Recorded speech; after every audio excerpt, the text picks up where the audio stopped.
Hello and welcome back to some more Hearthstone reveals. It's that time of year again.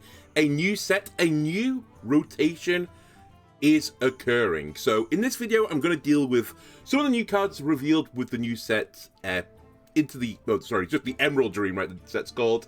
And also, I'm going to deal with the core set rotations. Before I do any of this, though, there's something actually quite important I want to say about all of this. And that is, I'm actually not sure I'm going to invest in this set. And if I don't, that might be the end of the Hearthstone content on the channel. I'm not entirely certain yet what I'm going to plan.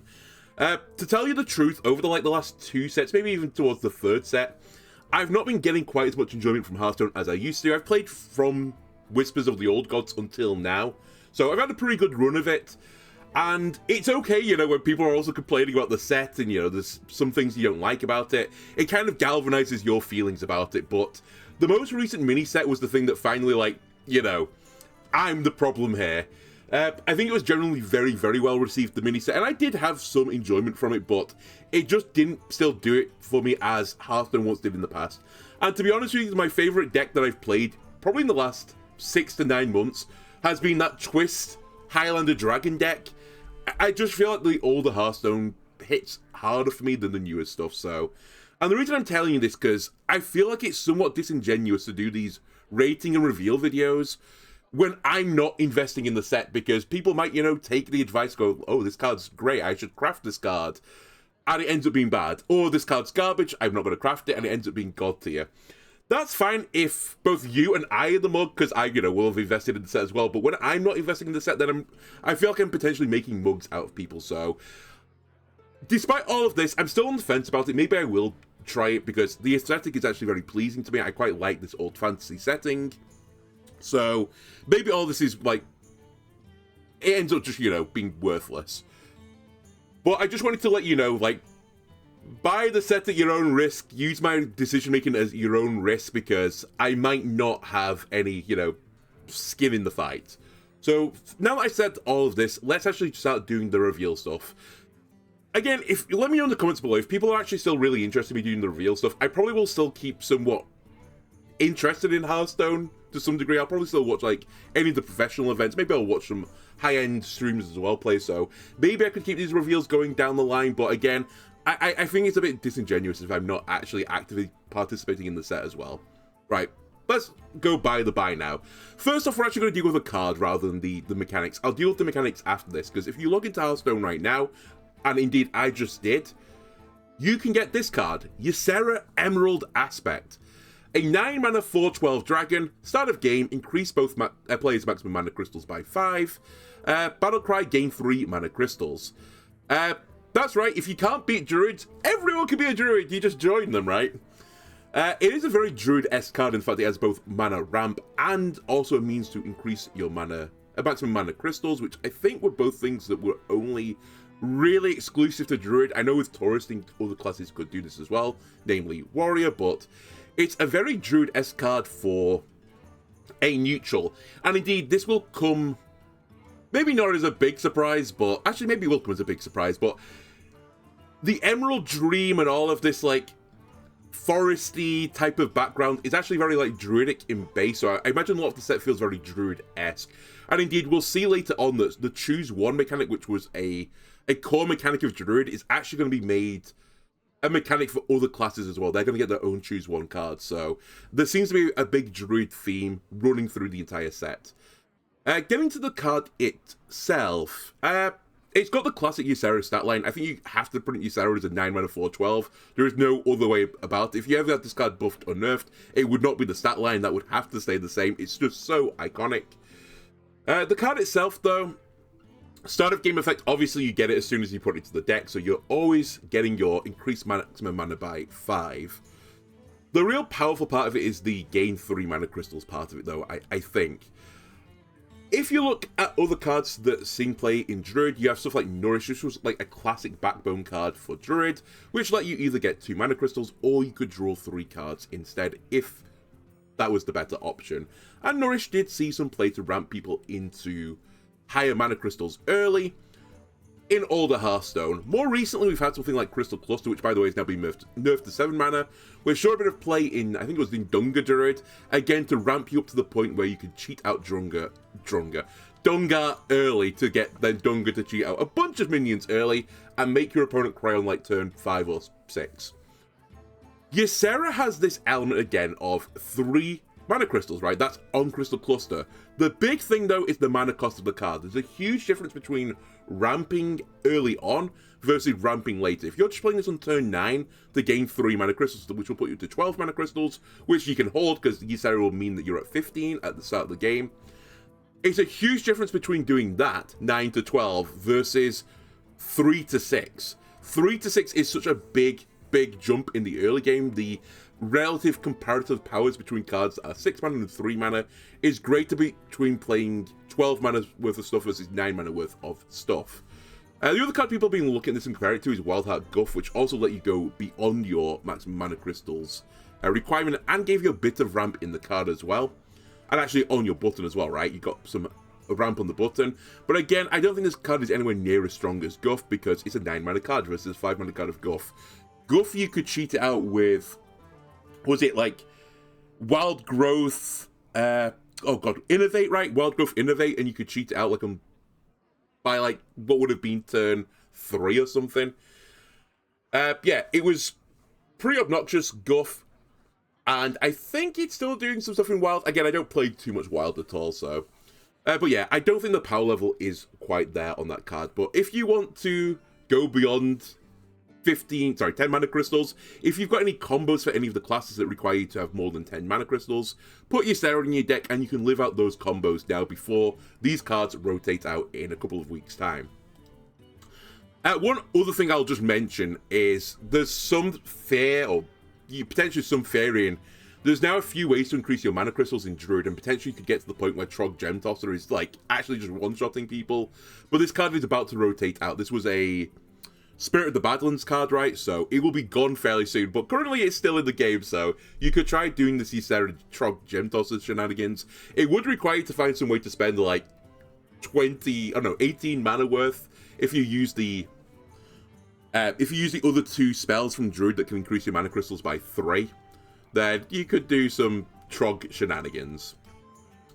Now to get to the actual mechanics of the set. There's going to be 2 mechanics, and they're going to be split up between certain classes. So Death Knight, Demon Hunter, Rogue, Warlock, and Warrior are going to get something called a Dark Gift package, which we're going to deal with first, actually. And then the other 6 classes, Druid, Hunter, Mage, Paladin, Priest, and Shaman, are going to get something called Imbue. And it's meant to be the thematic of the set is like, you know, the druids and the nature protectors of this, the forest, are going up against the evil demons and that type of thing. If you're following any of the anime freer discourse on Twitter right now, this is some sort of fascist type set, so I'm kind of like blending 2 things together. Either way, it's like dark versus good, you know. That type of set. Anyway, I'll deal with the Dark Gift set first. Creature of Madness. By the way, this is a card you can also pick up right now for free if you just log into the game. It's in the store for free. Creature of Madness. 2 mana, 1/2 neutral minion. Battlecry. Discover a 3-cost minion with a Dark Gift. So the question obviously is, what is a Dark Gift? A Dark Gift is basically like adding a keyword to a card, but it's a slightly better effect than a keyword. There are 10 of them. Some of them are situational, as in that they will only go on certain cards where the effect will actually work on them. So, for example, on the reveal, it showed for this card, Creature of Madness, pulling out Nexus Prince Jafar, Hench Clan Thug, and Menagerie Mug. And you can see on the bottom, these are the Dark Gifts. You can get Sleepwalker, which gives a card charge, Sweet Dreams, which gives a card +4/+5, but it puts the card on top of your deck, and Short Claws. You get the card to cost 2 less, but it has 2 less attack. If you want to know the full list of them, here are the full list of cards, but as you can see, the one which we saw before, which was cost 2 less, but only has -2 attack, won't ever put it on a minion whose attack would go below 1. There's also another one which is Double Battle Cries, which is only offered on minions with Battle Cries. That's very nice. Going down the entire list, though, if you're just listening to this, it's +3 attack and lifesteal is one of the options. +2/+2 in elusive. The cost 2 less but has -2 attack. Charge, when you play this, summon a 2/2 copy of it. The battle cry goes twice, +4 health and taunt. Reborn, but is reborn with full health and any enchantments it had. +4, +5, but place the card on top of the deck. And Divine Shield, Wind Fury. Generally speaking, I see them as like a keyword plus. They're basically like a 2-mana type keyword. That's kind of how I'm evaluating them right now. So yeah, some of these keywords are actually pretty spicy, especially on certain cards. Like if you get a Death Rattle card and you get the 2/2 copy of it, obviously that's pretty insane value, right? Going back to this card though, the Creature of Madness. Discovering a 3-cost card is Jeweled Scarab's effect. Jeweled Scarab didn't really see too much play. There's also though Assimilating Blight in Standard, which is also not seeing that much play, but that was also Discover a 3-cost minion. It does tutor for the 3-cost minion though, as it only finds Death Rattle minions. But this gives you like a keyword thing, and it's quite close to being a Dark Gift. Reborn, though, is weaker than any of the Dark Gifts, because, I mean, one of the Dark Gifts is Reborn, but Reborn Plus. So, I actually think Creature of Madness stronger than both Jeweled Scarab and Assimilating Blight. Also, Creature of Madness is 1 mana cheaper, so it's actually a pretty good card, right? 2 mana 1/2, get a card, and it's going to be above average card. And more importantly, if you're playing Hearthstone, you're generating a card that fits your 3-cost curve perfectly, and it will be a supercharged 3-cost card. Unironically, I think this card is actually low-key extremely powerful. Especially in Arena. Like, watch this card in Arena, it's going to be a bit of a nightmare. Then we also have Raptor Herald. This is a card that will be free, but isn't right now. There's going to be an event, which I think this is the final reward on the tracker. So, you will, in theory, be able to get this for free, but in a couple of weeks' time. Anyway, Raptor Herald. 3 mana 4/2 beast. Battlecry, discover a beast with a Dark Gift. Okay, we've had Discover cards before, especially Discover Beast. Tomb Spider is a Discover Beast card. This is like a really old card, obviously no longer good enough to see any play. Pat Kodo, also a wild card right now. Is Discover a Beast secret or weapon, but it has that Discover a Beast in it. It's a 3 mana card as well, and actually has the same stat line.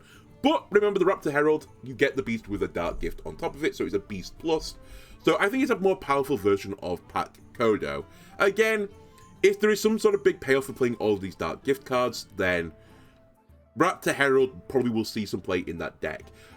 And indeed, again, the Dark Gift cards, they seem pretty powerful. And if you're discovering a beast, you get to pick the better option. You can pick out a beast that will fill out your curve, and maybe there's a 4 or a 5-cost beast that is really good from those 3. You take it, and then you have a big power spike not too long afterwards. So, I quite like the concept of these cards.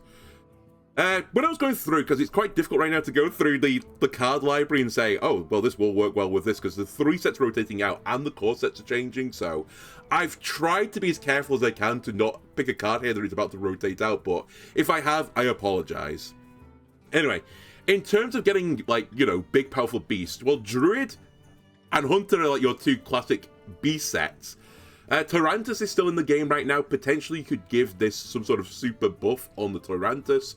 You play at 10 mana crystals, it gets +7/+7, elusive taunt, all the bells and whistles on the Dark Gift as well. That could be a really, really annoying minion to remove, especially if you can use something like Ysera to, like, push yourself up beyond those 10 mana crystals to get the effect of Tyrantus. And actually, just as a reminder, one of the options is Charge. So if you can hit Tyrantus with Charge, oh boy, that's going to be scary. That's 14 damage to the face, but you need to be at 10. Mountain Bear, trust me, is rotating into the core set for Hunter. Hunter, again, is one of the classic, probably the most classic of the classes that use beasts as a archetype. Again, if you hit this with summons a copy of it for 2/2, Mountain Bear is a really strong option. You're getting a bunch of taunt minions. Your face is protected by a big wall of bears. Lovely. Reminder though, the Dark Gift mechanic is meant to work for Death Knight, Demon Hunter, Rogue, Warlock, and Warrior. Hunter and Druid aren't on here, so I assume that these classes are going to get printed some beasts, because right now in Standard, and actually going forward into the next set with the rotation, I don't think Warlock or Demon Hunter has a beast. So you'd only be able to find neutrals, because I believe it does respect class identities. Death Knight, Rogue, and Warrior do have options of beasts, but for example, Rogue's is Dust Bunny. Huge. So yeah, I'm going to assume we're going to see some more beasts printed forwards, and that will honestly decide what Raptor Herald's value really is. It's not to say as well, you can't use the Dark Gifts with the Hunters and the Druids. I just assume that these 5 classes are going to get a payoff for, you know, generating Dark Gift cards, whereas the other ones won't get this same level of payoff. A bit like the Starships could be ran in, like, Priest, for example, but you don't have the same level of Starship payoff in Priest as you do in the other classes. Well, I guess that's kind of, you know, hand-waving, because some people were running Priest Starship decks because you could resurrect them, but that's by the by. In terms of these 5 classes, though, Rambunctious Stuffy! Yay! Maybe you could buff that. That's a beast, right, in Death Knight, so I don't know. We're actually going to have to just wait and see what the 5 sets for the Dark Gift guys are before we can really assess this Raptor Herald. We also have Treacherous Tormentor, 4 mana 5/4 demon, Battlecry, discover a legendary minion with a Dark Gift. Reminds me a lot of Brightwing, but remember Brightwing was a random legendary minion. Treacherous Tormentor is a discovered one. They're both slightly understated for their mana cost, but actually it's not too bad on the Treacherous Tormentor. 4 mana 5/4. Not too bad considering you get to discover the legendary minion. Legendary cards are typically above the average value of a card. And you're putting another value buff on top of that as well, so I really like this card. I think it's extremely strong, but again, you're just going to have to see what the Dark Gift package payoff is and how all the sets shake out once you go through the rotation. Looking at the classes, though, with Dark Gifts, Kayn Sunfury, I believe, is remaining in the core set for Demon Hunter. If you can give this a big stat line increase, like the +4/+5, but you have to wait a turn to draw it, that suddenly becomes 4 mana, 7 damage on charge, which is pretty spooky. You could also hit this with Wind Fury instead, which would be another very powerful option, and Divine Shield. That's 6 damage instead, which is still pretty good, and you get to play it early. Rogue, I will still have Sonya in the deck. If you can get Sonya to copy yourself, then anytime you play a 1-cost card after that, you're getting 2 copies of it for 0, which is pretty spooky. Obviously, this is only on minions right now because the card was nerfed, but, you know, it's a value card, right? Similar Kara, which is seeing absolutely no play. Who would have thought it? Again, you might be able to copy this card so that you get double the value from your Shadow Spell stuff. Maybe. And then Grommash, I believe, is also retaining in Warrior right now. If you give this thing Wind Fury and you can do the Enrage thing, well, that is 20 damage to the face, so really, really scary card. So I like the idea of Treacherous Tormentor, but again, until we see the full pool of legendary cards in the set, it's actually quite hard to evaluate this, and actually to see if there's any other payoff for doing these Dark Gifts. Another card with a Dark Gift on it is Dark Rider. This is a Warrior minion, 1 mana 1/1 demon. Battlecry, if you're holding a dragon, discover a dragon with a Dark Gift. This reminds me a lot of Netherspite Historian, which, by the way, is rotating back into the core set, which implies we're going to get a big dragon package. As does the Dark Rider, you know, saying you're going to be holding a dragon. I assume we're going to have Dragon Warrior coming up. I think all the dragon packages that we've ever had in Hearthstone are often looked at fondly. People like dragons. Dragons are cool. Dark Rider itself, though, is actually a strong card. Netherspite Historian in the past did see some play. This was, again, discovering a dragon, so you get to pick the better option rather than a random dragon. Dark Rider, you get to discover the dragon again. It's only 1 mana 1/1, so it's easy to weave it into a play, and you're getting an upgrade on whatever dragon you get, so it just seems like a Netherspite Historian plus, honestly. Worth noting, in terms of dragons in Warrior right now, they still have Draconic Delicacy that's still going to be in the game, which was this Rush Elusive, can only take 1 damage at a time card. If, again, you can give this a pretty big stat line, this thing becomes pretty frightening, especially if you give it the Reborn Returns to Life at Full Health option.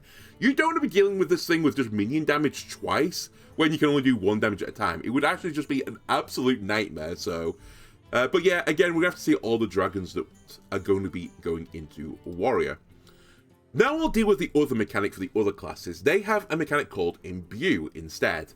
And what Imbue will do is these 6 classes that have the Imbue option, when you play an Imbue card within them, it will change their button into a new form of the button, and then every subsequent Imbue you'll play after that will improve the button.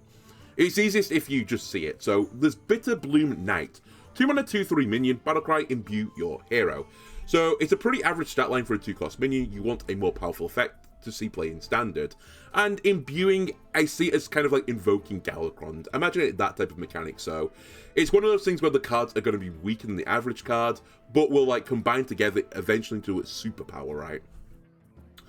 We've only seen 2 of the imbue buttons right now. There is Blessing of the Wind. So if you do this in Shaman and you play the imbue card, your button will turn into Blessing of the Wind, which is 2 mana, transform a friendly minion into a random one that costs 1 more. We've also seen the Hunter one, which is Blessing of the Wolf. 2 mana, give a random beast in your hand plus 1 attack, and cost 1 less. Alright, let's start dealing with these buttons. Firstly, Blessing of the Wind. Transform a friendly minion into a random one that costs 1 more. That is the effect of Mutate. That was a 0 mana spell. This is a 2 mana button. That's not a great deal. I do appreciate Mutate is a one-time use card. Blessing of the Wind is a forever using button, so, you know, it's not quite that easy to compare the button to the card, because you have forever using this button, and any effects that rely on the button. For example, Sing Along Buddy, I believe is still in the game, so that will actually interact with this button. But generally speaking, I think it's actually quite a weak button compared to just your standard button. However, remember, if you play another imbue card, this button improves, and what improves is the bold number. It will change into a random one that costs 2 more. And then you're starting to get talking, right? Because at that point, you're at Convincing Disguise, which was a 1 mana spell, which, if you ignore the Infuse effect, was transform a friendly minion into one that costs 2 more. It still didn't see too much play, but now you're starting to compare a not too bad spell with a button, which is a button you can just use endlessly. And as you can see, if you imbue like 1 more time beyond that, then I think you reach the point where you've got your button being a spell quality effect that you can just use for the rest of the game. So I think you need to imbue this like 2 times, and suddenly you're in like a very scary position. Oops, I've jumped the gun a little bit here, but on the Hunter side of things, we have Blessing of the Wolf, which was give a minion plus 1 attack in your hand, a beast, sorry, and it costs 1 less. Smuggler's Crate was back in, I think, Mean Streets of Gadgetzan. This was actually printed at 1 mana and didn't really see any play, got reduced to 0 mana. That gave a beast in your hand +2/+2. I think on the 1 mana discount with 1 attack, I'd probably value this as it's like a just sub 1 mana level effect. So it's pretty close to a 0 mana effect. It's not as good as a Smuggler's Crate though, but it's not a million miles away from it. But as soon as you start to buff this up multiple times again, this button can become extremely scary, especially if you're cheating out some ginormous beast in your hand a little bit early. And I kind of jumped the gun, but I also mentioned it earlier. Sing Along Buddy is going to still be in the game, so all these classes which have imbue on it, Sing Along Buddy will get you to get double the value from your imbues. So I like to see the idea of these button decks. Let's see what the other buttons will be as time goes on. Also in the Hunter package, it's worth noting, we have to see what the Beast package is to see if it's actually worth playing Blessing of the Wolf. We do have another Hunter card though to show off. This is Umbra Claw. It's a 4 mana 5/2 Beast, Rush, Death Rattle, Imbue your hero power. Pretty good stat line. It's a very aggressively statted, which is fine because it has got a fast effect on it, aka Rush. And if you're going to have Death Rattle on the card, which is normally a slow effect and is seen as the weaker version of like Battle Cry, you want the Death Rattle to be on a card which has a fast acting effect, Rush or Charge, and you want it to be in a situation where your minion could die. So Umbra Claw meets all of those requirements. It kind of reminds me a bit of the card, just, you know, in a base situation of Starfall, because this card is kind of like 4 mana deal 5 damage to a minion. Starfall was 5 mana deal 5 damage to a minion, didn't really see too much play. There are some upsides to Umbra Claw versus Starfall in the fact that you might have your minion live, which does mean you get another swing for your guy, albeit you maybe not getting the Death Rattle. Also, if he does die, you get the Death Rattle, and it was 1 mana cheaper, so all in all, I think this card is pretty good catch-up. So yeah, I like it. Again, we need to see more of the package though to see if the imbue stuff will actually work, but just on the baseline of the card, I think this is a solid option. Also, one thing worth mentioning is, as this core set rotates for Hunter, they're going to get Terrascale Stalker back, which was a very classic card for Death Rattle Hunter. This is a guy with a Death Rattle in it. Terrascale Stalker can trigger friendly minions' Death Rattles. You could potentially play Umbra Claw, Terrascale Stalker, trigger your Death Rattle on your Umbra Claw, trade it, get the Death Rattle again, and suddenly you get 2 imbues in a turn, which gets your button engine popping, right? I will say one other thing about just Hunter in general. I think it's a bit unfortunate that they have the imbue mechanic when we just got Hero Power Hunter as a deck in the last rotation, and they kind of bastardize one another, right? So it's probably going to be one or the other. I guess, you know, for Hunter, it's like, hey, I've got 2 cakes I can eat now, but it might have been nice, albeit maybe thematically not inspiring, to not have imbue on the Hunter mechanic and have it as one of the other classes, but that's by the by. To look at the Shaman cards as well, we have Living Garden. They have 3 mana, 2/3 elemental. Battle Cry, imbue your hero power, reduce the cost of a minion in your hand by 1. Okay, makes sense. You turn your button, or you improve your button into Blessing of the Wind, which lets you transform a friendly minion into one that costs 1 more. And you reduce the cost of a card in your hand, so you're more able to play a bigger card from your hand earlier, to then evolve into a bigger one still. So you get, like, double the ramp on the card, so to speak. Sure. I like the idea of it. Again, you need to see, like, the full package for it to work. Note this as well, Shudder Block could be insane with a Battlecry imbue type thing. You get 3 imbues for 1. I will say that the numbers don't quite work well for the base Shudder Block, because you're paying 6 mana for Shudder Block, then 3 mana for the Living Garden, and then you'd need 2 mana for the button, which works out as 11 mana. You could put your Sarah in your deck to get beyond that, or probably more realistically, you're going to use the mini block, or you'll use the location in Shaman to discount the Shudder Block or the Living Garden by 1, in which case the combo can work, and actually works very nicely then, because you could Blessing of the Winds your Shudder Block, which is an understated card anyway, and turn it into a ginormous card.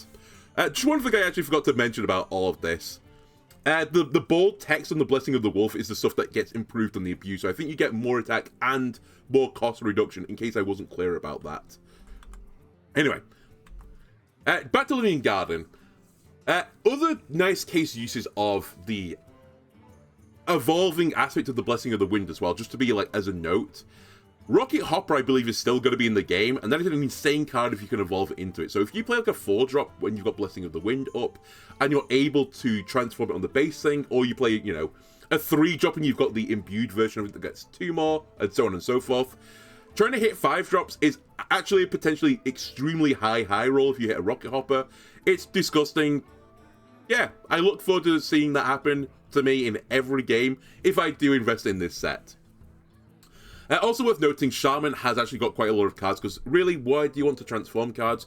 You want to transform cards that have low stat lines but insane battle cries, and Shaman has a lot of cards with insane battle cries and low stat lines, so I can see this working, but again, we're going to need to see the full package, because I think this one needs a few imbues before it really like gets disgustingly strong.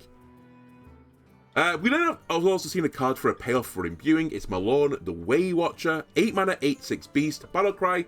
Discover a legendary wild god. If you've imbued your hero power 4 times, set its cost to 1. Okay, this needs some explaining. There's also going to be a set in this expansion that are wild gods. They're going to be a very specific set of legendary cards. I think they'll all be beasts as well, and there's going to be 1 for each class. So this card says if you've imbued 4 times, you're getting a legendary wild god that you discover, and it's going to be set to 1 cost.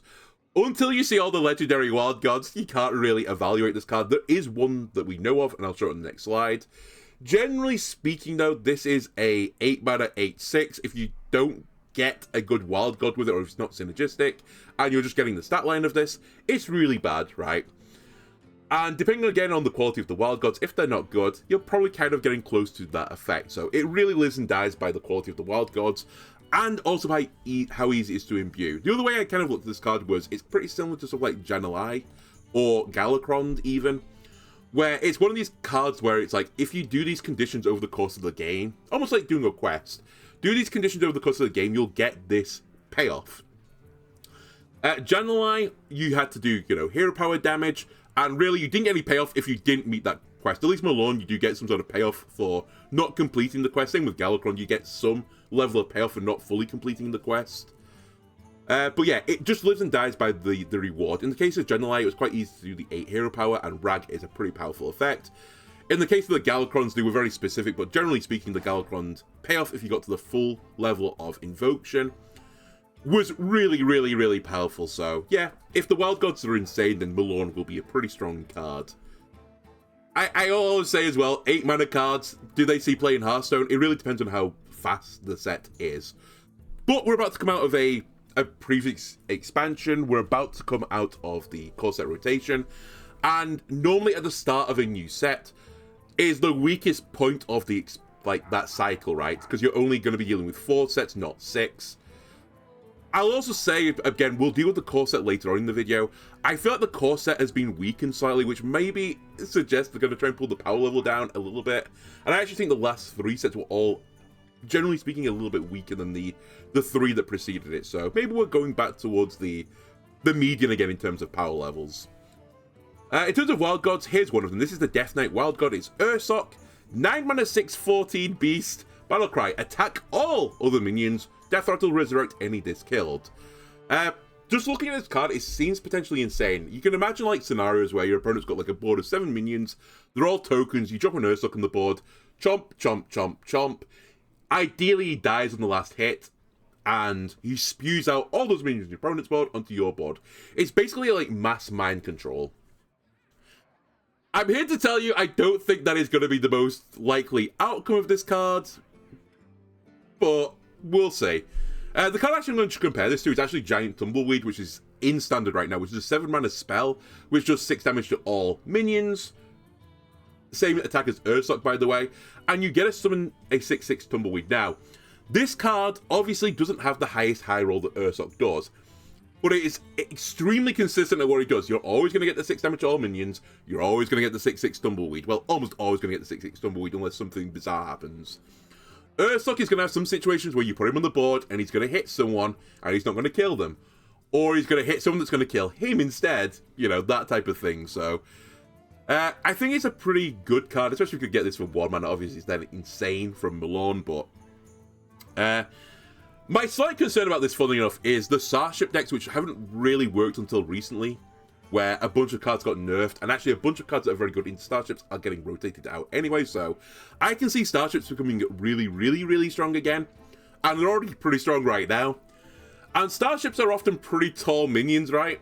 And Ursoc doesn't like tall guys. He wants wide guys instead. He's a feeder. Let's put it that way. So, yeah, it's going to have some high rolls, but I just don't see the situation where you're going to get that high roll that often. And again, it's 9 mana card. At that point, your opponent's probably going to have some ways to deal with a big board of minions, in which case your Ursoc doesn't get too much value. It's also worth noting, because people might be saying like, well, you don't go for the full value, then you just kill one guy, keep the Death Rattle, and spread the Death Rattle around. You can't do that. Yelling Yodeler and Death Growl are rotating out. Now we get to some of the other cards, just general smorgasbord of cards. And I alluded to this earlier, every class is going to get a choose one card now. And this is Rogues, and it's actually the first choose one weapon in the game. Rogue is getting Barbed Thorn, 3 mana 1/3 weapon. Choose one, gain poison this turn, or gain Death Rattle, deal 2 damage to all enemies. Gain Poisonous is Envenom Weapon. Now, it is only for this turn, so I will say it's a worse version of Envenom Weapon. I treat it as about a 1 mana effect. The deal 2 damage to all enemies is a Consecration effect. That's a 3 mana card.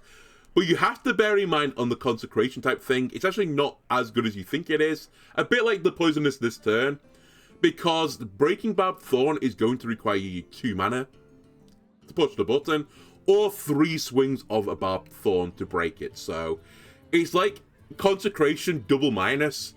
So I kind of treat both of them as about a 1 mana effect, and then they're tied onto a 1/3 weapon for 3 mana.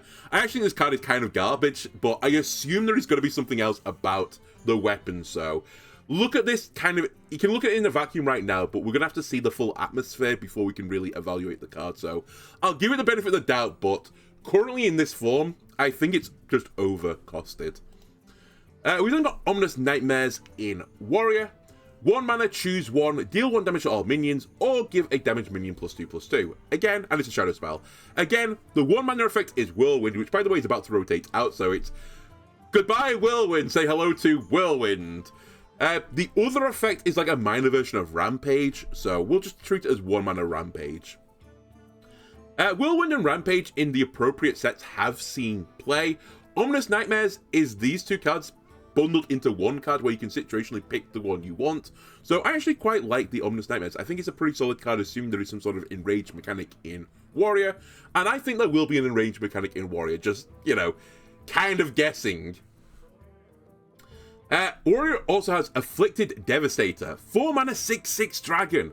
Battlecry, deal 3 damage to all other friendly minions. Death Rattle, deal 3 damage to all enemy minions. When I saw this card at first, I was like, holy shit, this is just an insane card. I still think it's really strong. But I was like, this is like Dustbreaker with a good stat line. And Dustbreaker was a pretty solid card in Control Priest decks. Namely, Dragon Control Priest decks, since you need to be holding a dragon. Afflicted Devastator, you don't need to hold a dragon, right? And Dustbreaker did 3 damage to all other minions anyway. Devastator is 3 damage to all minions, just wrapped up as 2 effects. This is where, though, the effect breaks down. And it's 6/6 stat line, right? But yeah, this is where it breaks down. The Battlecry is the negative part of it for you, like it hits your friendly board. And then the slower part of the effect is on a Death Rattle, and it hits the enemy board. So it's actually a bit slower and weaker than Dustbreaker in that regards for being a just pure on, I do 3 damage across the board as a control card. That being said, if you don't have a minion on your board, you don't take the negative effect, in which case, you've played a 4 mana 6/6, which when it dies, is going to do 3 damage across the enemy board, which is disgusting if they're trying to play some minion-based Hearthstone. I can't remember the name of the card right now, but the card which has like Battlecry, Spellburst, and Death Rattle deal 2 damage to all minions, the Demon. That card, I think people were like underestimated on the reveals, and I think I even said that I'm not sure it's going to work just yet, but I actually quite like the card. I see this as a very similar card where it's just going to be really annoying to play against. If you're trying to do any minion-based combat and your opponent, like a Control Warrior, plays an Afflicted Devastator on the board, that's really annoying because they might not take the Battlecry effect because they're probably not playing a board-based game if they're playing a control deck, and you're going to have to beat this thing down, and it's going to hit your board and trade your board with it. Horrible, horrible card to deal with. So yeah, I really like it. It's also a dragon for the other card we saw earlier that wanted to get dragons with Dark Gifts. So imagine giving this a Dark Gift as well and getting like 2 of them instead. Kind of spooky, right? Anyway, I really like this card. I think it's going to be pretty solid. And I think Dragon Warrior is going to be an archetype going forwards.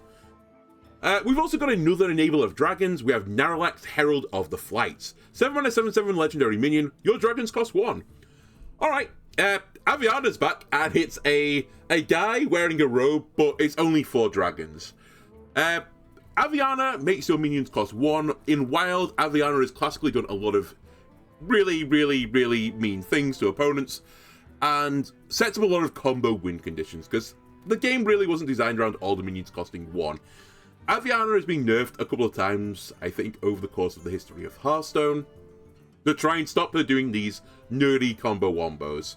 And now Naralax is here as well to enable you to do these nerdy wombo combos, as long as they involve dragons. In Standard, though, because I'm not going to deal with Wild, we're going to have to stay on the full dragon package, to be honest with you, to be really able to evaluate this card. It is worth noting that Ysera the Emerald Aspect, which is one of the dragons we've seen, if you played Naralax on 8, you could play Ysera on 8 as well to get the Ysera effect at 1 turn early. Do I think the Ysera effect of gaining the 3 mana crystals at 8 is better at 9? Yeah, but it's still not a huge amount better. Better, but I don't think it'd be worth jumping through the hoops to get the 2-card combo to play it 1 turn earlier. What I do think is worth jumping through the hoops is Zerimi decks. Zerimi decks are still going to be in Standard, so any dragon-based support, especially neutral dragon-based support, we're going to get. Watch out for Zerimi Priest, because Zerimi Priest is still a pretty strong deck right now. I think it's actually like seeing a bit of a lull in popularity, but I think it's mainly because people are just fed up with the deck list right now because it's not changed that much recently. With a new dragon set, that might bring some life into that deck, and it could be extremely powerful. I will say on all of this, though, I think Naralax maybe is a bit too slow for the Zerimi deck. I feel like that deck normally wants to set up his OTK type combo before 7, or around 7 at the very least, so. Also, again, in case you're not aware, this is an aura card, so as soon as Naralax leaves the field, you lose the effect. But yeah, we'll have to see if the dragons that are in the set, if it can set up some combos, but on paper, a pretty spooky card, since Aviana was a spooky card. I think this will be a spooky card. Shaman has also got Merithra. 6 mana 4/4. Battlecry. Resurrect all different friendly minions that cost 8 or more. Okay, well, resurrecting a bunch of minions with some sort of restriction on the minions you can get are classically extremely powerful cards. Hydration Station, which is seeing play now in various forms of decks, warriors mainly right now, is a really strong card because you can resurrect your highest cost taunt minions. So you can specify your taunt minions and actually get the best ones of the taunt minions in that case, which means that any card in your deck that isn't a taunt minion, you can't get it back with Hydration Station. It means that your resurrect pool is extremely clean and pure. Hadrox was the other card for this in the past for Druid, which would only summon taunt minions that died this game. So any minions you put into your deck that weren't taunt minions had no worry being resurrected back. Versus like mass resurrect spells in Priest, where it was like just resurrect any or random minions, where you might hit one-drop minions, so you had to try to be very careful with what minions you put in that deck, which made your deck creation harder. Meritha only hits the big boys, which is normally the boys you want to hit, because they're typically the strongest cards, hence why they cost more mana. I know, Kel Surprise. So yeah, on paper, this Meritha card has got the potential to do some really disgusting things, especially if you can cheat out 8 mana cards before turn 6, so you can play the Meritha early and get a huge board of guys before then. Problem, as I see it right now, Shaman only has one 8-drop, and it's Al-Akir, which I believe is still staying in the core set, so we're probably going to see another big boy in Shaman. Let's put it that way. Not that Al-Akir is necessarily a terrible thing to get back, but I feel like the game has moved on. I think there are more annoying things to bring back than Al-Akir. So we're really looking at the neutral package for Meritha. Splitting Space Rock is a card that gets cheated out by Dungar. It's a pretty annoying thing to deal with. It doesn't have something to protect your face on it, though there's no taunt on it, but this is potentially a type of minion you could bring back. Moag Forge Fiend is coming back into the core set. This does have the taunt that you're requiring. It has Death Rattle gain armor, so it has some more self-sustain. I can see a world where your Meritha deck, your big Shaman deck, has Moag Forge Fiend in it. I think that's a pretty good 8-drop. Unkaliax is obviously another option. I almost think it's a guarantee that Zilix is going to be in this deck. Any deck that, you know, had Hydration Station in it almost certainly had Unkaliax in it because it was such a high-value resurrect target. And then finally, don't forget, we've just recently had a meta, and it's still actually somewhat ongoing. And I actually got this a bit wrong on my reveals because I thought Starship Shaman would be like the weakest of the Starship decks, but I lacked the vision where I could see in other classes their ways of getting multiple uses of Gym to get back your big board of Starships. I couldn't see in Shaman, and as soon as I saw it, I was like, oh fuck, this is actually going to be a strong deck, isn't it? And the idea was that you would fizzle some of your Starship stuff, like your Gym stuff, and then you would triangulate the photograph and just fill your deck with photographs so that you would have tons of Gyms to keep endlessly bringing back your Starships. That got nerfed, but even the tempo version of this deck is still pretty strong, so I'll consider my star ratings for the mini set. I got the Shaman one pretty wrong. Actually, I also got the Warlock one wrong, which I said was going to be garbage, and it is actually seeing some play, so again, take what I say with a pinch of salt. But anyway, the Starships, if you can make them big enough, do gain mana cost up until about 10 mana, I think, so you could potentially use Meritha to summon back a big Starship, and then you could use Gym to summon back big Starships, and so on and so forth, so there is potentially some synergy there as well. But we're going to see the full package of Big Shaman before we can fully elucidate if it's going to be good. Just on the top of my head, though, as well, I believe Shaman can go into Demon Hunter, right, as a tourist, and there is Cliff Dive in that set as well, so that gives you another way to kill potentially really big boys and get them resurrected back earlier. So watch your space. I don't think Big Shaman is a million miles away from being a viable deck. Another insane card. Priest has had kind of like a really weird last cycle of expansions. Not that they've not had tier 1 decks, they have, but they've had like the 30 or so cards that make up the 2 tier 1 decks they've had, and then every other card has been complete doo-doo.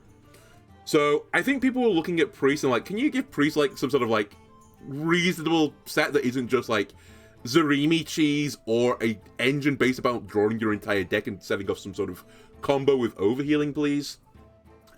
Here's their answer to this card, by the way, or answer to this problem. Aviana, Aloon's Chosen. Yep, Aviana's back again, and she's in Priest. 9 mana, 7/11. Battlecry, start a 3-turn Lunar Cycle. When the full moon rises, your cards cost 1 this game. Oh good, it's Celestial Alignment on a minion. Very good. And you don't have to put your mana crystals to 0. You get to keep your mana crystals. I will say, Aviana, it's a very, very, very, very slow condition. You have to play a 9 mana card, which is also understated. You then have to wait 3 turns, and after the 3 turns happen, you get your cards all reduced to 1, and then you can play some Hearthstone. Will the game last beyond turn 12, assuming you draw Aviana a 9? That's going to be, you know, the big question. On paper, though, this is potentially a disgusting card. Obviously, it could be used to set up some really, truly disgusting combos. Obviously, Time Wonder Zarimi is probably one of the big ones, where you just play a bunch of ginormous dragons for 1, get the extra turn, and then just OTK your opponent with minions. So, yeah, this card is going to definitely see some play, just because it's got such a huge, broad, game-altering effect. And it's a combo card, and people like playing combo cards. They're typically quite toxic, so... yeah, you've printed a card that will see some play in Priest. Whether or not it'll be good or not, I don't know. My gut is telling my early version of my gut, which, by the way, I've had some gastrointestinal issues recently, is telling me that this is going to be too slow, but if Control Priest is a strong enough archetype, and you can live long enough to get the lunar cycles going, then you could quite easily see that breakpoint snapping, and this being a really, really strong thing. Okay, that's all the reveals we've got so far. I think there are more, like, going up from tomorrow and then, like, every day subsequently until the set comes out. I want to deal with, like, the core set changes now. I should have done this last week, but I was unwell, so I decided to tag it onto the back end of this video. The first thing I'm going to say about the core set changes is that there are 3 cards that are getting added to the core set that haven't seen play before. They're completely new cards.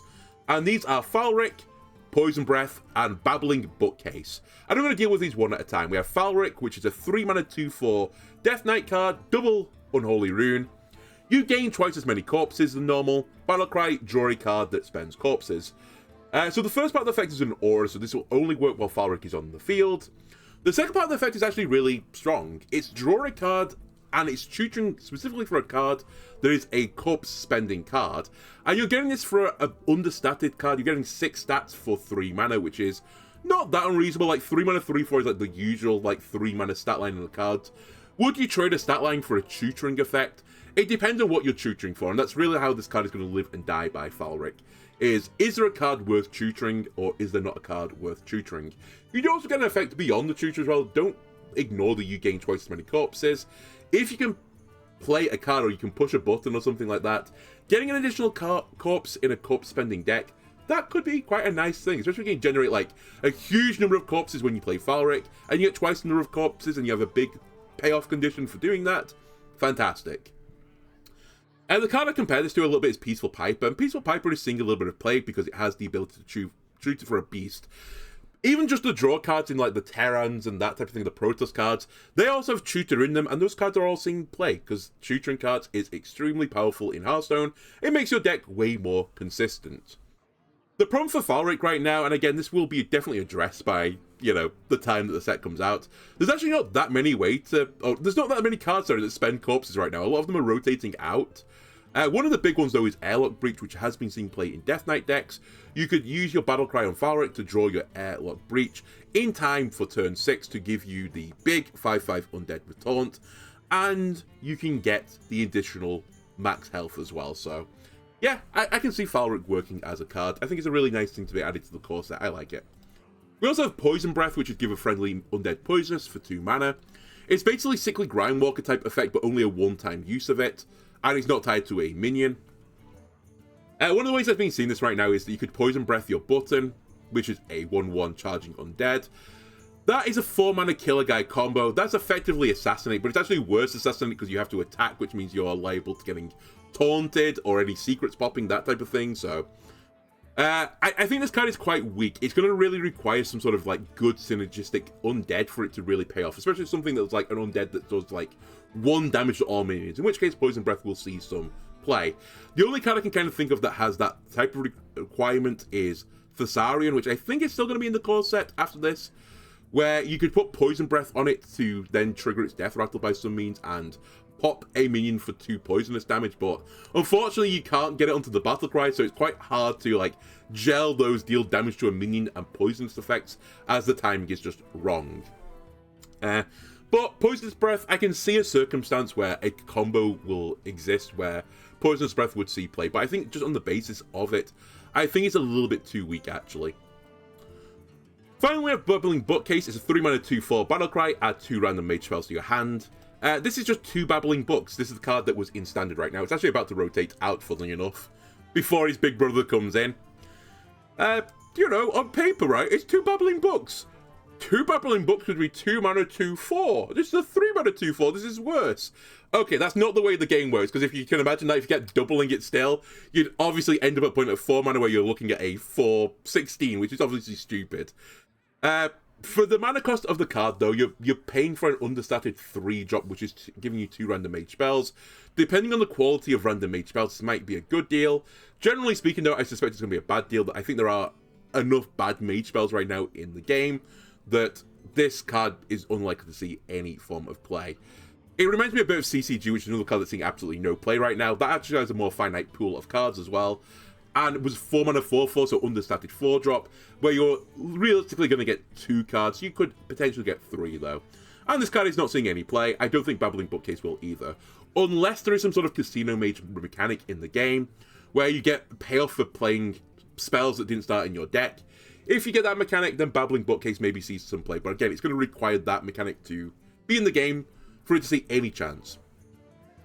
Now we'll go and deal with the class-specific core rotations. And I'm not going to go through one by one these cards. I'll just highlight some important ones.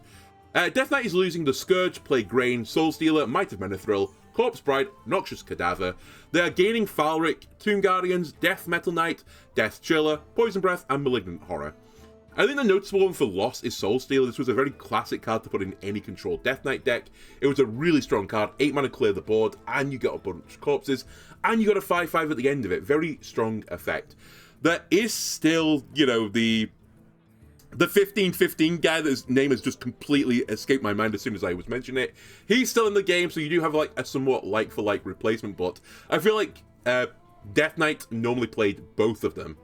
So, you know. Some of the other ones didn't see too much play. Corpse Blight saw bits play here and there. Noxious Cadavers sometimes saw a bit of play to fill out lists, but I don't think any of the other ones would be as Mr. Soul Stealer. In terms of the cards coming in, Falric and Poison Breath I've just noticed because they're new cards, so they're going to be interesting to see. Malignant Horror I think is the other big one that's coming back in. This potentially was a good way to spend corpses to get copies of a minion. If you can buff this guy, it becomes very snowbally and scary. Death Knight has got a hand buffing mechanic, and I think some of it is still going to be retained in the game in the upcoming cycle, so there could be some sort of Malignant Horror shenanigans. But actually, generally speaking, I think the other cards as well aren't too bad. Like, the Tomb Guardians is pretty strong. Death Chiller can do some interesting things. Maybe this is a sign that we're going to go towards a Frost rune deck, but I'm not sure. The other very interesting thing is we lost a bunch of 2-rune cards that rotated out, and we got replaced with 2-rune cards coming back in again. So, nice balancing on the old rotation. Demon Hunter is losing Metamorphosis, Expendable Performance, Coordinated Strike, Umberwing, and he's getting Zai, the Incredible, Priestess of Fury, Tusk Piercer, and Fell Rattler. The big one on the loss is Metamorphosis, which we've seen playing almost every single Death Knight Demon Hunter deck. It was just such a good way to deal 10 damage to the face, right? For not quite 4 mana, but 6 mana, effectively, over a few turns. So that's going to be a huge loss for Demon Hunters. And honestly, they're not really getting a lot back. It's okay stuff. I'd probably say Tusk Piercer is kind of the more interesting one, if only because it might imply there's going to be a Death Rattle Demon Hunter deck, and we have got some strong Death Rattles in Demon Hunter right now, in the form of Spirit Peddler, and less strong in the form of Dirge, but maybe that's what the Among Us Demon Hunter deck was missing. Maybe they needed a way to tutor for Dirgerer, right? And now you've got it with Tusk Piercer. But Priestess of Fury used to be strong way back in the original Demon Hunter at 6 mana. I think when he got nerfed to 7, he didn't really see any play. Zai is just some sort of value add card, so if there's some sort of value Demon Hunter deck out there, then this card might see play in that deck, but value Demon Hunter is very rarely ever worked. I do like Fell Rattler as a card. It's a pretty good control-ish option, but again, control Demon Hunter, doesn't really work that often, so we'll see what Demon Hunter has got going for them, but I assume this is going to indicate there's going to be some sort of Death Rattle mechanic, or the Hearthstone dev team are just going to pull the rug out under us, and there's going to be absolutely no Death Rattle mechanic, and the core set rotations make absolutely no sense whatsoever, which is not unusual. Druid is losing Cenarius, Ancient of Lore, Lesser Jasper Spellstone, and Druid of the Claw. They're gaining Fandral, Staghelm, Vibrant Squirrel, Best in Shell, Flipper Friends. Druids just keep on winning. The cards rotating out of Druid actually aren't that strong. I'd probably say Lesser Jasper Spellstone was the one that saw the most play. In certain niche decks where you were gaining a ton of armor, it was a pretty good tool for removing a guy. But even then, not a lot of decks were still running that Lesser Jasper Spellstone, so I don't think any of the cards that rotated out of Druid are really going to be that missed. Cenarius was kind of a fun card, but yeah, beyond that, nothing. And actually, they're getting some pretty good cards. I've actually only highlighted Fandral here because this is a card that gives choose one effects to have both of their effects, which implies we're going to get a choose one package for Druid, which we already know since every class is getting a choose one card, so it's not unsurprising that Druid will get something related to that. But don't get me wrong, because I've not highlighted the other three, they're still pretty solid cards. Vibrant Squirrel has been good in token Druid decks in the past. I think it's a very solid card. Best in Shell is a pretty solid card. You're getting 14 taunt stats for 6, and it's tradable, so if you don't need it, you can put it back into the deck again. And Flipper Friends with the choose one effect is extremely powerful, and if there's any effect that requires you to kill guys, which is when Flipper Friends was very powerful, it was because, what was it called? Oh my god, my brain is actually just melting right now. In Nathri, when you sacrifice people, it was infused, right? If infused like effects are in the game, obviously it won't be infused, but a like effect, then Flipper Friends can be a pretty powerful effect. But it's still 5 when it deals 6 damage, split any way you want to. Solid. Hunters losing Dragonbane, Savannah Highmane, Lesser Emerald Spellstone, and Kill Command. They're giving Voranus, Terrascale Stalker, Mountain Bear, and Wound Prey. I'd probably say if the loss is Kill Command is probably the biggest one, but it wasn't seeing that much play. I don't think any of the Hunter ones were really seeing that much play. But if you're like a free-to-play face Hunter-like deck, Kill Command is a pretty big card for that deck normally. In the course of the deck, the 2 cards can give you 10 damage. That's good, right? Lesser Emerald Spellstone saw very little play in the secret package, but eventually it was dropped. It just wasn't good enough. So if, you know, the card that's a payoff for playing secrets wasn't seen playing the secret deck, probably implies it's not good enough anymore. Savannah's a classic card, but again, it's a classic card, therefore it's a little bit weaker. And Dragonbane, even with like a bit of a hero package, a hero power package we got recently, still wasn't seeing any play. So I don't think any of the Hunter cards will be super missed. In terms of the ones we're getting back, I'd probably say the big ones are Mountain Bear, which is a big taunt beast, Protect the Hunter face, and Terrascale Stalker to trigger friendly mini Death Rattles. It even works with the Mountain Bear, right? This sort of implies we're going to get a Death Rattle Hunter deck going forwards. Mageland, we have Stargazer Luna, Babbling Book is going, Arcanologist and Shooting Star all going. They're getting Archmage Antonidas back, Babbling Bookcase, Violet Spellwing, and Oasis Ally.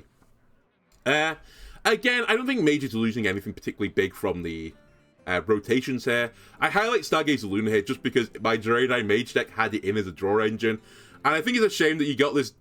It kind of got new life in the fact it was a Draenei and there was like some sort of Draenei support in the last expansion, and then it immediately rotates out, so it might imply though that there's going to be some sort of cheap spell deck in Mage and they just had to get rid of Luna because it could have enabled you to draw your entire deck. So that's what I'm going to choose to believe, but I'm kind of sad to see it go. In terms of cards that are coming in, Antonidas is coming in, which sort of implies there's going to be a lot of cheap mage spells because Antonidas loves cheap mage spells. So watch this space. Antonidas often sets up sort of combo condition. If you can get it or the spells, it generates discounted. I've also highlighted Oasis Ally here. I don't think Secret Mage is particularly strong right now, but anytime Secret Mage has been strong in the recent times, Oasis Ally has been in that deck. It puts your opponent off from attacking your minions, and if they do attack your minion, you're getting an above average minion for that cost summoned to your side of the board. So it's actually a pretty solid secret. I quite like it. So if there's going to be a Secret Mage package, Oasis Ally will be probably in that package. I assume Oasis Ally is rotating in because a secret is rotating out. I think there is one in the Spirit of the Badlands, right? The Arcanite one, not Arcanite. What was it called? The Crystal one. Again, I'm so bad with names. Pictorially, I'm fantastic, but the one that if you played a card, the turn it entered your hand, you got a copy of it.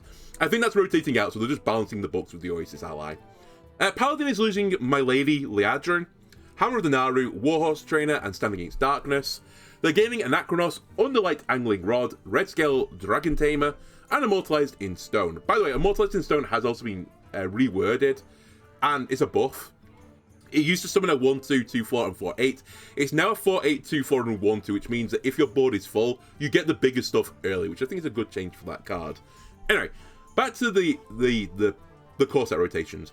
The big miss here is Lady Liadrin. Not that Lady Liadrin has been good for the entire year. I don't think any of the 4 of these cards have been particularly good for the entire year, but it should have been her year.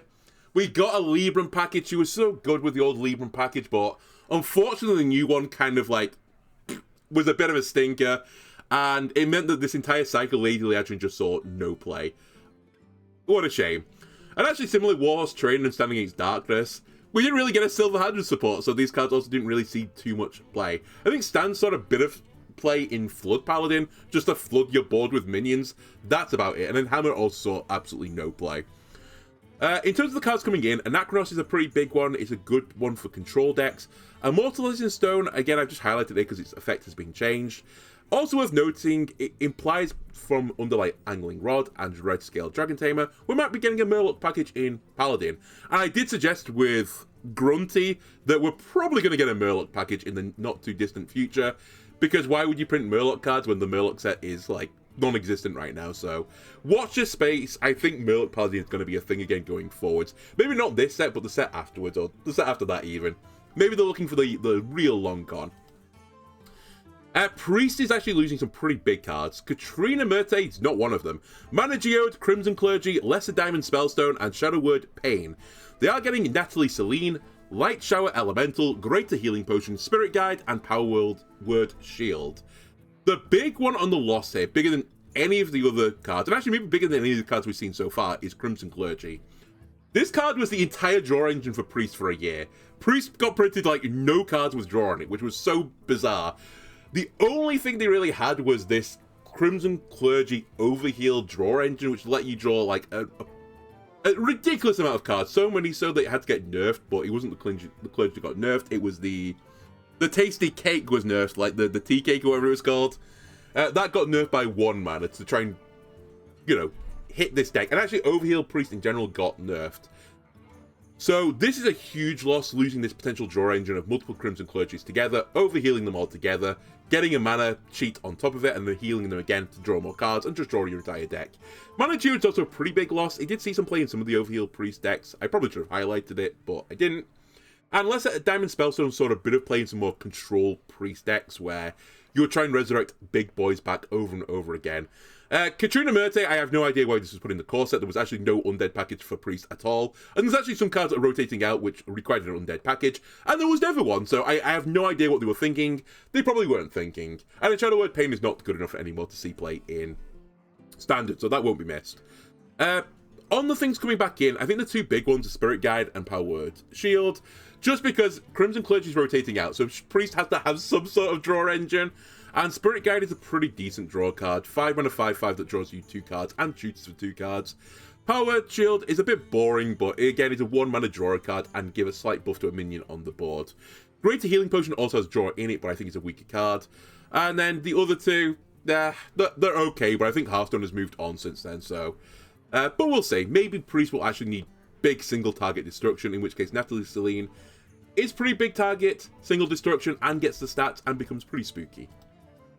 Rogue is losing Flick, Skyshift, Faldori, Strider, Spectral Cutlass, Elven Minstrel, and Sap. They're gaining Shaku the Collector, Wagglepick, Undercity Hookstar, Defiance Ringleader, and Foxy Fraud.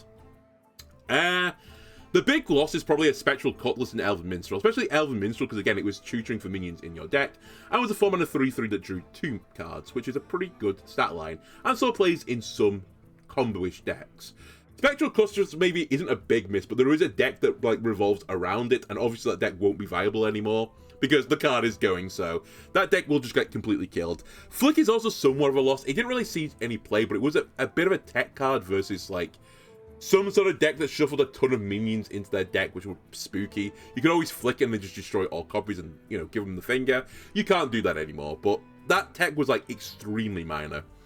In terms of the cards coming in, I don't really know. I think actually all of these aren't great. Waggle Pick has got some potential annoyingness about it. It's another bounce card. And you might be saying, oh my god, Rogue's been printed another bounce card. Well, Breakdance is rotating out, but I think Breakdance is better than Waggle Pick, so... Waves Hands. Shaku is fun.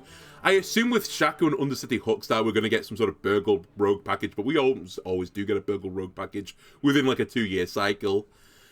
So yeah, I think we'll probably get a Burgle package. I think the rest of them are pretty weak, but yeah, we'll see.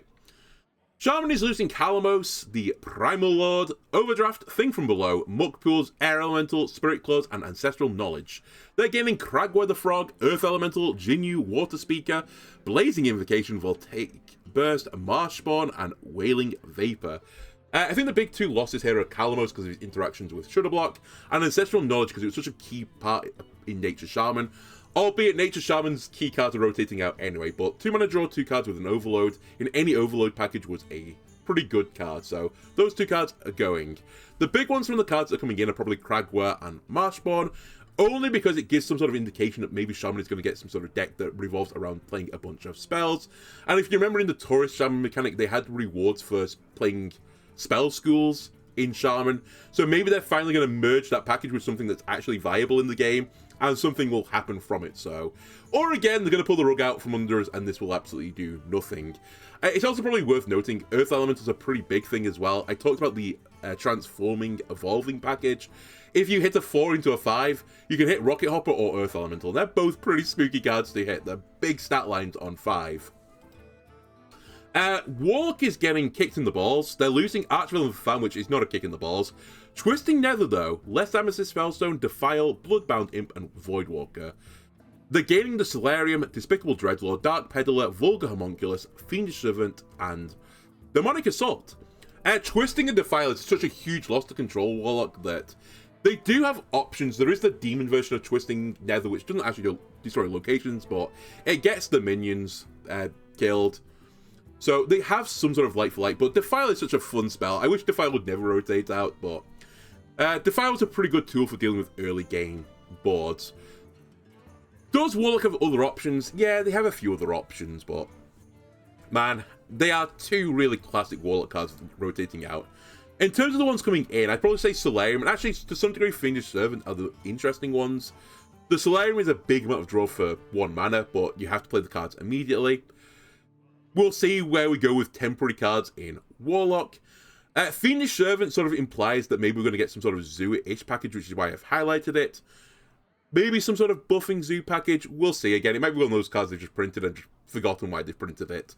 But generally speaking, actually, the cards they've printed in Warlock aren't that bad. Vulcan Homunculus is pretty good for control decks just to slow the game down a little bit, albeit you could just run the 1/6 Zerg instead at 3, right? Which is just equally a roadblock. Despicable Dreadlord in the past has seen play in Demon Warlock decks as well, but I think times have changed now. I think it's actually quite a weak demon, unless there is some sort of package that rewards you for dealing 1 damage to the opposing board. Warrior is losing Deathwing, Mad Aspect, Towncrier, Bladestorm, Frightened Flunky, Whirlwind. They're getting Bulwark of Azzinoth, Bloodhoof Brave, Ravaging Ghoul, Hookfist, and I Know a Guy. I think the big one on the loss is Towncrier. This was such a huge tutor for Unkiliacs, and now they're going to lose it. So, goodbye Towncrier. The 2 times you've been in Standard, you've been really, really strong. There happens to always be a really strong Rush guy. So, goodbye. Bladestone also was seen playing Control deck, so that's going to be a pretty big miss to that package. In terms of the cards you're getting in, I think the big one is Ravaging Ghoul. It sort of implies you're going to get an Enrage mechanic, and this card sees play typically in the Enraged decks. The other ones are pretty minor. Bloodhoof Brave is another reward for being enraged, though, so again, this is sort of like leaning towards enraged decks. Bulwark of Azzinoth is some other techish card. If there's ever a situation again where there is a worry that an opponent is about to do like 30 damage as one big lump of damage, you could use that as a card to, you know, give them the finger for a few turns, so Yeah, I think the warrior changes aren't too bad. I do think they've lost better cards in the game, but there's not a lot in it. It really depends on the cards that they get, because Hook Fist also can be a pretty strong card. Okay, the neutral cards, here are the ones that are going out, here are the ones that are coming in. I'm not going to go through all of them. I'm going to just go through some major ones, because there's some cards that simply, like, Baron Geddon didn't see any play for the last cycle. Do we really care that it's rotated out?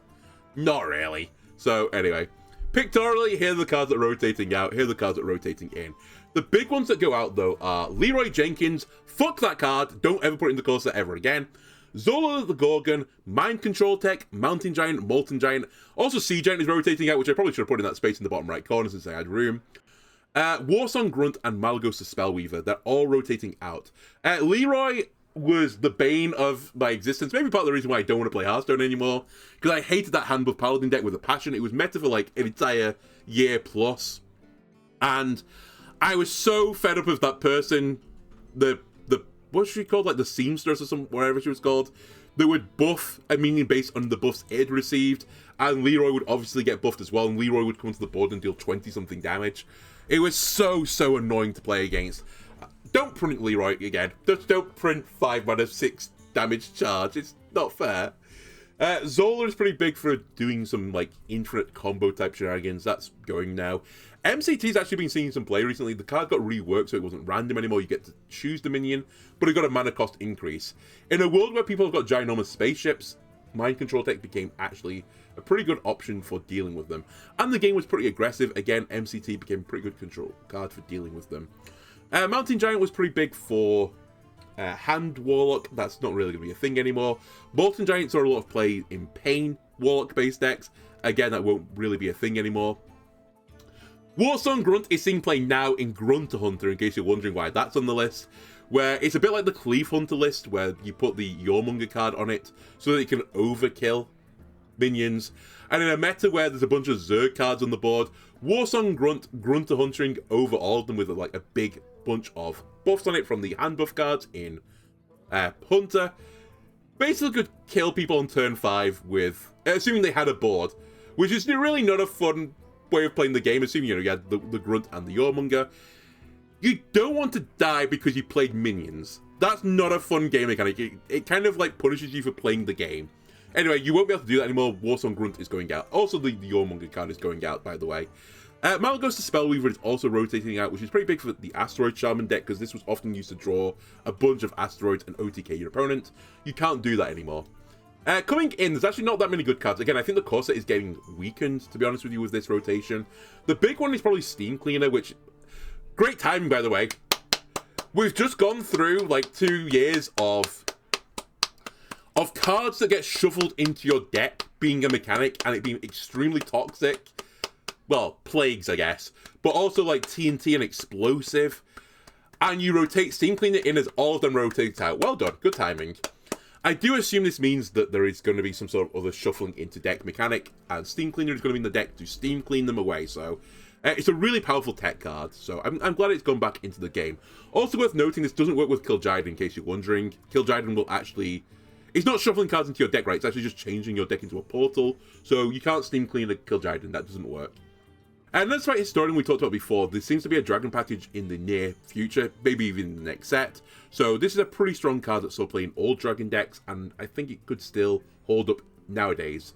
Finger is on here because, again, he implies that there's going to be a Murloc package, since he really requires you to have Murlocs in your deck. And currently there is not a great Murloc package.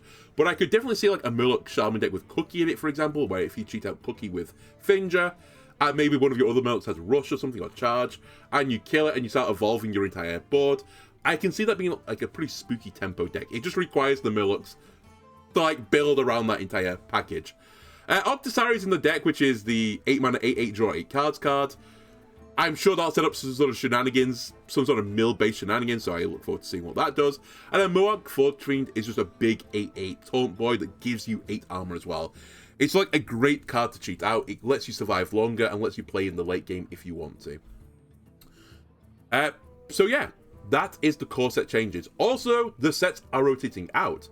Festival of Legends, gone. Titans, gone. Showdown in the Badlands, gone. I think I called it Spirit in the Badlands earlier. It's called Showdown in the Badlands, of course. This means we're going to lose some things. Let's go down memory lane. We're going to lose Hero Power Hunter, Death Knight. Just don't talk to me. Druid. We're going to lose Hero Power Druid. And this is actually kind of a thing again right now because of Artemis, right? That won't be a thing anymore because you're losing the cat. Calamity Necrotic Explosion in the Rainbow Death Knight deck. Gone. That was Festival. Yodeler, gone. And Death Growl, gone. Again, Festival cards, so the Death Rattle packages in Hunter and Death Knight have got a whole lot weaker. This is actually pretty big for the Infester card in Death Knight right now, because that really benefited from getting Death Growl on it. You're not going to do that anymore, so that's going to really limit the power level of that deck. Titans, gone, including ENR, which is classically being seen a lot of play in big Druid decks. Hellier and the Plagues. Yes! They're gone. Finally, they're gone. They haven't even seen that much play recently, but anytime I'd every 1 in 30 games I'd play against them, I would just be miserable.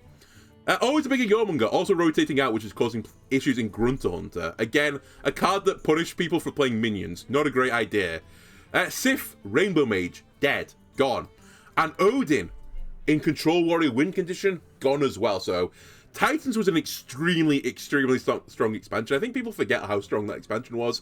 We're losing a lot of key cards for win conditions in certain decks, so that probably will actually clean up a lot of room, or clear up a lot of room for the last 3 sets to actually finally reach the forefront. And then finally from the showdown, Reno, gone. He's been the most nerfed card of all time. He's gone now. Don't worry, Reno. You can rest now, buddy. All the other Highlander cards also gone, including stuff like Deepminer Bran.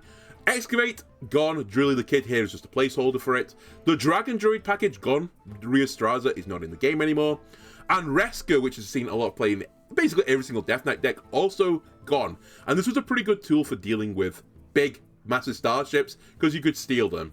Yeah, completely gone, as is a lot of the Death Rattle package in Death Knight. So, yeah, there's a lot of clear real estate now for decks that weren't strong before to totally rise up through the meta. So if you want to get into Hearthstone, I know I talked at the beginning about getting out of Hearthstone, but as a core set and an entire cycle of sets rotates, when we go into a new year, the year of the Raptor, there's never a better time to get into Hearthstone because the power level normally is at its lowest. Also, there are fewer decks that you need to potentially invest in to get your leg up onto the ladder. So if you like the look of any of the cards, you know, not these ones are going, but any of the cards in the reveals, and you want to give it a go, it's never going to be a better time than now to try and get into it. Anyway, thanks for watching this reveal. As I said, I will do the reveals going forwards, and this might be my final reveals, because I said, if I don't invest in this expansion, I probably will stop doing these going forward, because I probably won't be playing for the rest of the year. If it is Hearthstone, thanks. I've had a fantastic time. You've been a great card game.